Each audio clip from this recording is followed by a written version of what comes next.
안녕하세요. 여러분의 뿌띠 주치 박대종 원장입니다.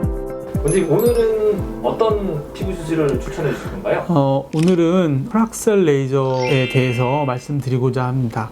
이제 날씨가 지금 이제 조금씩 선선해지기 시작했잖아요. 그래서 여름철보다는 땀도 훨씬 덜 나고 선선하고, 그래서 이런 시기에는 그동안에 하지 못했던, 여름철에 하지 못했던 조금 더 센 레이저 시술이 가능한 시기가 돌아왔습니다.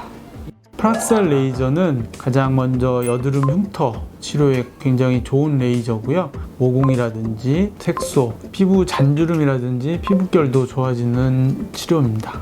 원래는 프락셔널 레이저죠. 그게 나오게 된 배경은 어떻게 되냐면, 그 전에 레이저는 결국은 피부 표면 전체를 다 긁어냈다고 그런다고 그러면, 지금은 도트 있죠. 그 피부의 모든 부분에 구멍을 내는 게 아니고 딱 그 부분만 구멍을 내는 거거든요.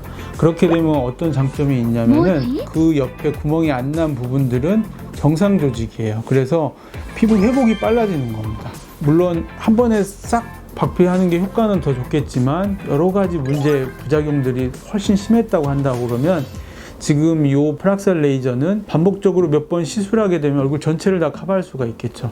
그렇게 함으로써 부작용을 훨씬 줄이고 효과는 극대화할 수 있는 그런 원리의 레이저라고 보시면 됩니다.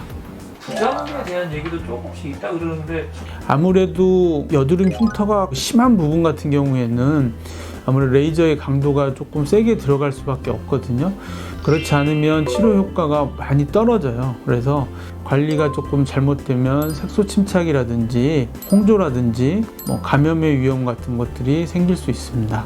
그래도 인기가 많은 걸로 알고 있거든요. 인기가 또 더 많아질 수밖에 없는 게, 대부분이 잡을 갖고 있기 때문에 그런 다운타임이 긴 거에 대해서 상당히 부담스러워해요. 그래서 프락셔널 개념을 추가해서 피코 레이저를 이용해서 여드름 흉터라든지 그 여드름 자국 또는 모공 치료에 적용해서 많이들 치료하고 있습니다. 프락셔널 레이저를 하고 난 다음에 바로 세안이 가능한가요? 우선 프락셀 레이저를 시술한 당일에는 가급적 세안을 안 하시는 게 좋을 것 같습니다. 이미 사실은 병원에 오셔서 세안을 다 하시고 시술을 받으셨기 때문에 그날 당일에는 좀 피하시는 게 좋고, 그 다음 날부터는 가벼운 세안으로 시작을 하시면 됩니다.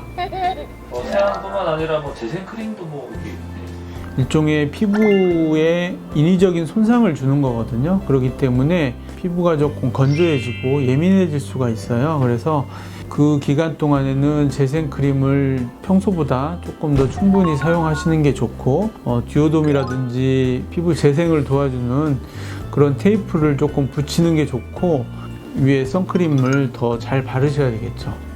피부가 시술 후에 간지러운데 혹시 조금 긁어도 되나요? 딱지를 떼어내거나 그러시면은 안 됩니다. 딱지가 결국은 그 위에 피부가 새로 밑에서 재생되는 과정 동안에 어느 정도 지켜주는 역할을 해주는 거거든요. 근데 이제 탈락되는 과정 중에 그 안에 이제 새로 자라나는 피부 자체도 같이 탈락되는 경우가 있습니다. 그 어린 새싹, 그 피부까지 탈락될까봐 관리 자체가 굉장히 중요한 거지, 그게 어떤 문제를 일으키거나 그러지는 않습니다. 혹시 시술 후에 바로 화장해도 될까요? 다음날 되면 아마 딱지가 조금 앉을 거예요. 그러면 가벼운 화장 정도는 괜찮은데, 레이저가 좀 세게 들어가야 될 부위 같은 경우에는 진물이 좀 난다든지 그럴 수 있기 때문에 화장을 하시면 안 되고, 진물이 나는 경우에는 메디폼을 붙이시고 나머지 그 위에 화장을 하시면 될 것 같습니다. 오늘은 프락셔널 레이저, 프락셀에 대해서 알아봤고요. 과유불급이라고 하거든요. 적절한 시술 주기를 이용해서 시술을 한다고 그러면 피부가 얇아지거나 하는 경우는 없습니다. 시술적인 시기라든지 그 다음에 정도, 이런 것들을 지켜가면서 시술하게 되면 큰 무리가 없다고 생각이 듭니다. 더 궁금하신 내용이 있으시면 아래 댓글 달아주십시오.